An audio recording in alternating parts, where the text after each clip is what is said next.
ایک بات میری سمجھ میں نہیں آتی، آپ لوگ متحدہ پر آج بھی الزامات لگا رہے ہوتے ہیں کہ اگر متحدہ قومی موومنٹ کے پاس اقدامات کرنے کے لیے نہیں ہوتے یا پھر ان کے پاس کوئی جواز نہیں بچتا تو پھر وہ مہاجر کارڈ کھیلتے ہیں۔ آپ کے سعید غنی صاحب آئے روز یہ کہتے ہیں کہ متحدہ قومی موومنٹ پاکستان مہاجر کارڈ کھیلتی ہے۔ ان لوگوں کا وتیرہ ہے کہ جی اردو بولنے والوں کے نام کو استعمال کرتے ہیں اپنی نااہلیت چھپانے کے لیے۔ یہ آپ لوگ کہتے ہیں اس جماعت کے بارے میں جو پاکستان کے آئین کو بھی مانتی ہے اور قانون کو بھی اور اس وقت حکومت کا حصہ بھی ہے۔ آپ کی جماعت بلاول صاحب یہ بھی کہتی ہے کہ سندھ کو تقسیم کرنے والوں کے خواب کبھی پورے نہیں ہو سکیں گے، جبکہ متحدہ قومی موومنٹ پاکستان کا مطالبہ الگ صوبے کا ہے، تقسیم کا نہیں ہے، لیکن آپ لوگ اس بات کو سننا تک نہیں چاہتے۔ پھر یہ کیسی منافقت ہے، یہ کیسا دوہرا معیار ہے؟ سندھ میں آپ یہ تقسیم، یہ مہاجر کارڈ برداشت نہیں کرتے اور وزیرستان میں آپ پشتون کارڈ کے حق میں کھڑے ہو جاتے ہیں۔ جو غیر منتخب فرد ریاست کو گالیاں نکال رہا ہے، فوج پر حملے کروا رہا ہے، پشتونوں کو افغانستان کی محبت میں الگ کرنے کی باتیں اعلان کر رہا ہے، فوج کو کھلے عام قتل کرنے کی دھمکیاں دے رہا ہے، اس سے آپ کہہ رہے ہیں کہ ٹھیک کر رہے ہیں، اس کے مطالبے سنے جائیں، ان کے حقوق ان کو دیے جائیں؟ تو پھر یہ بھی مان لو نا کراچی والوں کے ساتھ بھی تم لوگوں نے یہی سلوک روا رکھا۔ جب بھی آج تک کراچی میں اردو بولنے والوں کی جماعت متحدہ قومی موومنٹ پاکستان ہے جو آج بھی اردو بولنے والوں کے حقوق کے لیے بولتی ہے تو یہ آواز آپ کو چبھتی ہے۔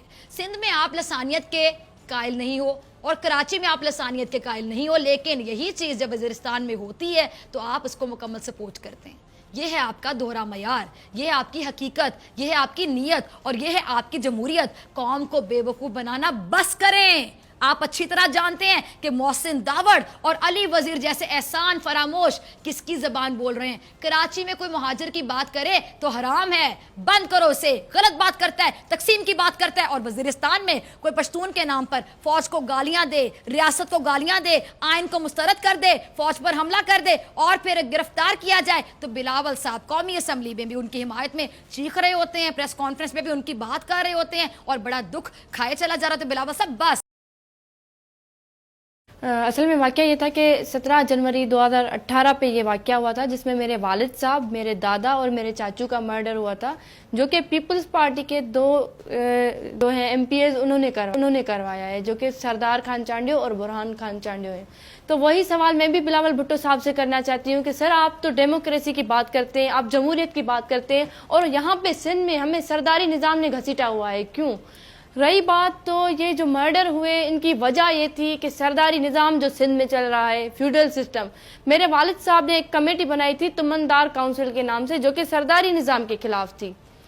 تو سرداری نظام کے خلاف میرے بابا نے جب بغاوت کی، پوری قوم کے پورے چانڈیو ٹرائب کے لوگ میرے والد صاحب کے ساتھ اکٹھے ہو گئے اور انہوں نے یہی کہا کہ ہم سرداروں کے ساتھ بغاوت کرتے ہیں، کیونکہ اگر کوئی بھی سردار ہوتے ہیں، وڈیرے ہوتے ہیں، جاگیردار ہوتے ہیں، وہ یہی کہتے ہیں، کسی نے کیا خوب کہا ہے کہ تعلیم یافتہ لوگوں میں اور ڈگری یافتہ لوگوں میں بہت فرق ہوتا ہے۔ تو یہ جو ہیں بالکل میں مانتی ہوں کہ یہ ایم پی ایز ہیں، پڑھے لکھے ہوئے، ڈزنٹ میٹر کہ یہ پڑھے لکھے ہوئے ہیں، کیونکہ یہ پڑھے لکھا ہونا ایسا کس کام کا جس میں لوگوں کو زیر دست رکھنے کی جو ہے ذہنیت وہ لوگ ختم نہ کر پائیں اور لوگوں کو جو یہ پریشرائز کرتے ہیں سردار ہو کر۔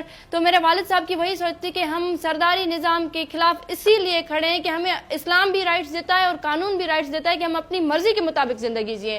تو ان سرداروں کو ان کو بہت یہی ڈر تھا کہ ہمارا جو یہ نظام ہے پورا ختم ہو جائے گا اور لوگوں میں اویئرنیس آئے گی اور یہ اپنی بچیوں کو پڑھا رہے ہیں اور کل یہی ہوگا کہ یہ ہمارا نظام ختم ہو جائے گا۔ تبھی انہوں نے اسی لیے میرے والد صاحب، میرے دادا اور میرے چاچو کا مرڈر کرایا کہ کل کوئی اور سندھ میں سرداری نظام کے خلاف نہ کھڑا ہو۔ تو یہاں پہ پیپلز پارٹی پہ یہ سوال آتا ہے کہ جب ان کو الیکشن قریب تھی تو ہم نے بار بار پروٹیسٹ کیے، بلاول بھٹو صاحب کے گھر کے باہر جا کر ہم نے پروٹیسٹ کیا اور ہم نے، میرا بھائی جو ہے وہ فریال ٹالپور صاحبہ سے ملے، انہوں نے ہمیں آج تک یقین دہانی نہیں دلائی۔ میں افسوس کے ساتھ کہتی ہوں میری ڈیمانڈ جو ہے، میں انصاف چاہتی ہوں۔ میرا پرسنلی میں کسی پارٹی سے کوئی تعلق نہیں رکھتی، نہ ہی میں کسی پہ کوئی تنقید کرنا چاہتی ہوں، پر جو میرا حق ہے بات کرنا میں وہ کر سکتی ہوں، کیونکہ میں بلاول بھٹو صاحب سے وہی سوال کرتی ہوں کہ سر جب آپ نے ان دونوں کو ٹکٹس دیے تو برہان خان جو ہے سٹنگ ایم پی ہے ابھی آپ کی پارٹی میں،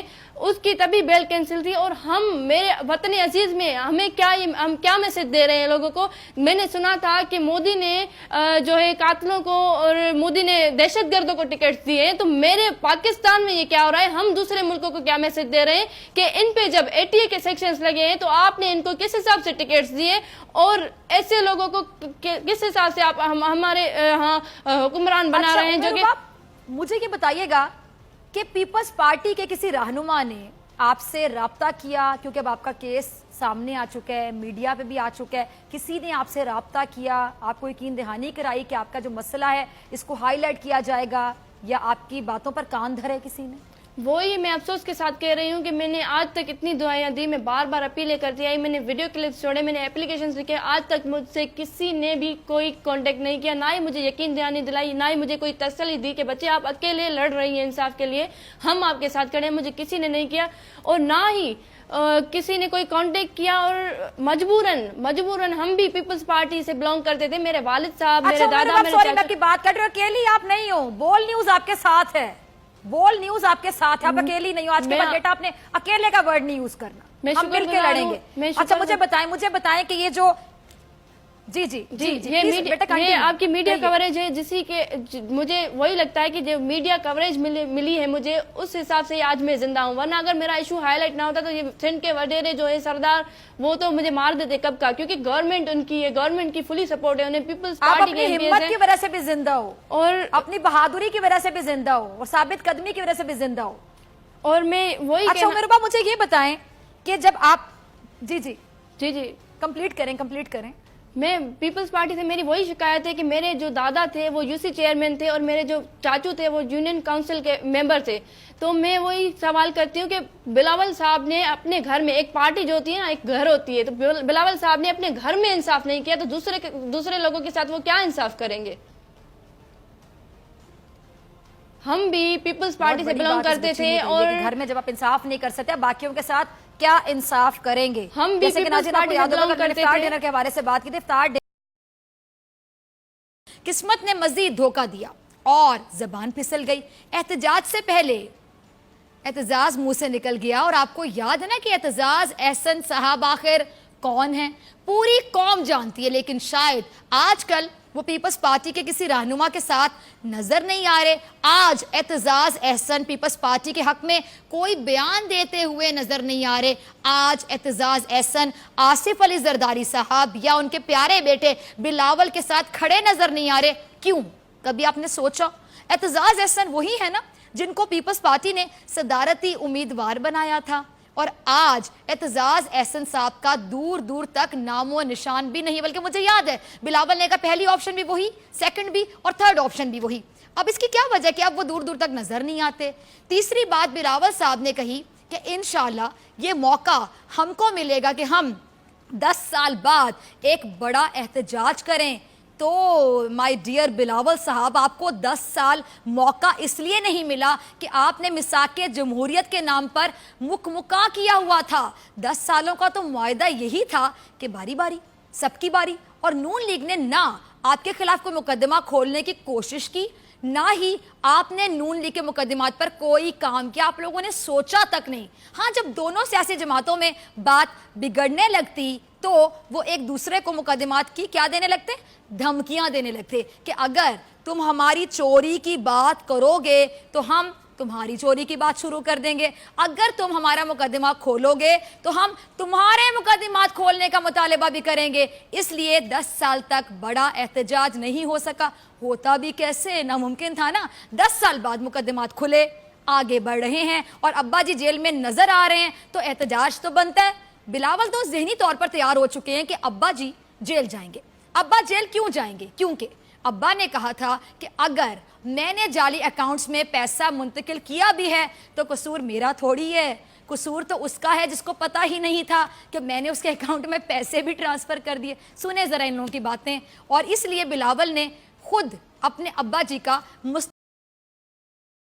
یہ لوگ کر رہے ہیں احتجاج عوام کے لیے، یہ لوگ کر رہے ہیں احتجاج جمہوریت کو بچانے کے لیے۔ ان لوگوں کے مطابق موجودہ حکومت نااہل ہے اور بلاول صاحب کے سندھ کے 11 سال بہترین آئیڈیل ہیں۔ یہ لوگ کر رہے ہیں احتجاج میرے اور آپ کے مستقبل کے لیے، جنہوں نے سندھ کا مستقبل تاریک کر کے رکھ دیا۔ اچھا ناظرین، اب کی بار جیسے آپ نے ان تمام افراد کو انتخابات میں مسترد کر دیا تھا، اسی طرح اب ان کے مساق کے جمہوریت کو مسترد کر دیں اور ان کے نام نہاد احتجاج کو بھی۔ احتجاج تو وہ کرتے ہیں جو ظلم کا شکار ہوتے ہیں، ظلم کرنے والا احتجاج کرے تو کیا یہ عجیب سی بات نہیں لگتی؟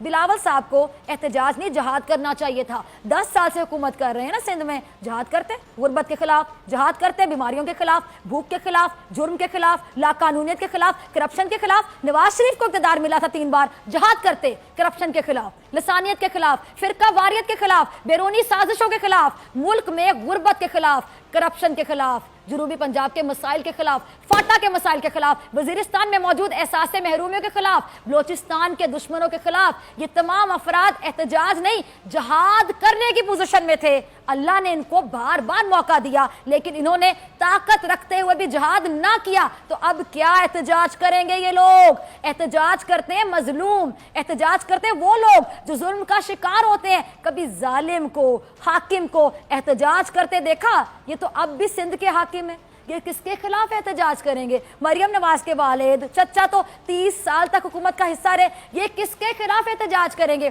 احتجاج کرنا بہادروں کا کام ہے، احتجاج کرنا دلیروں کا کام ہے، احتجاج کرنا ان کا کام نہیں ہے جو ملک کے سے فرار ہو جاتے ہیں موقع جانتے ہوئے۔ احتجاج کرنا ان کا کام نہیں ہوتا جو وقت کے ساتھ اپنے نظریات بدل لیتے ہیں، آئیڈیاز بدل لیتے ہیں۔ اب بس ان لوگوں سے میں یہی کہوں گی کہ بند کرو سب کچھ، ایسے نہیں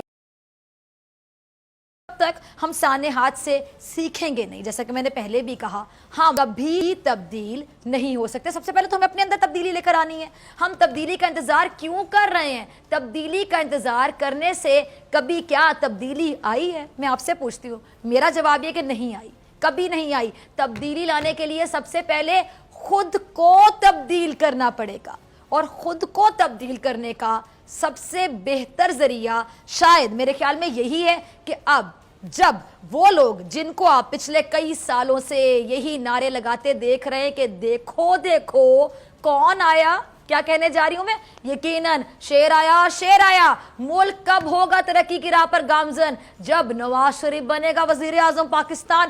ووٹ کو عزت دو، ووٹ کو عزت دو۔ ووٹر جائے بھاڑ میں، ووٹر جائے جہنم میں، بس ووٹ کو عزت دے دو۔ ان لوگوں کو عزت دے دو جو ووٹ لینے آ رہے ہیں۔ جمہوریت کی خاطر عوام نے قربانی دینی ہے، روٹی کپڑا اور مکان، زرداری بلاول اور ایان، جی ایان علی کی بات کر رہی ہوں۔ ایسے نعرے لگانے والے جب آئیں آپ کے دروازے پر اور آپ سے ایک بار پھر پرانے نعروں کے ساتھ کہیں کہ ابو بچاؤ مہم میں ہمارے ساتھ نکلو، آپ سے کہیں کہ تم ہمارے اباؤں کو بچاؤ، ابو کو بچاؤ، ہم تمہارا مستقبل بچائیں گے، تو پہلا سوال وعدہ کریں مجھ سے، پہلا سوال ان سے کیجئے گا کہ آپ کے نعرے اب تک وہی کیوں ہیں بھائی صاحب؟ یا کوئی باجی آ جائیں آپ کے پاس، بہن جی بتا دیں نعرے وہی کیوں ہیں جو 10 سال پہلے تھے؟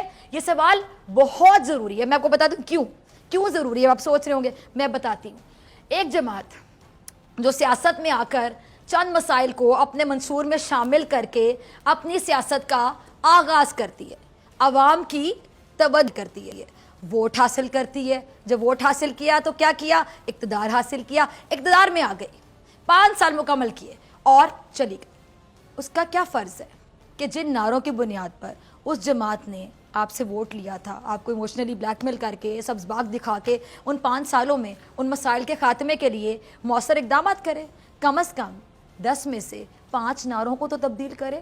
اگلی دفعہ جب انتخابی مہم میں حصہ لے تو اس کے پاس یہ ثبوت ہو، جواز ہو کہ پچھلی بار جب حکومت ملی تھی تو جو نعرے لگائے تھے ان کو پورا کر دیا، اب کی بار نئے نعرے کے ساتھ آئے ہیں۔ سوال تو بنتا ہے، جو جماعت آج بھی سندھ پر حکومت کر رہی ہے، جو جماعت سندھ کو 10 سالوں میں ایک آئیڈیل صوبہ نہ بنا سکی، وفاق میں رہتے ہوئے وہ کوئی خاطر خواہ اقدامات نہ کر سکی، آج وہ آپ کو تپتی دھوپ میں سڑکوں پر لا کر کیا کمال کر لے گی؟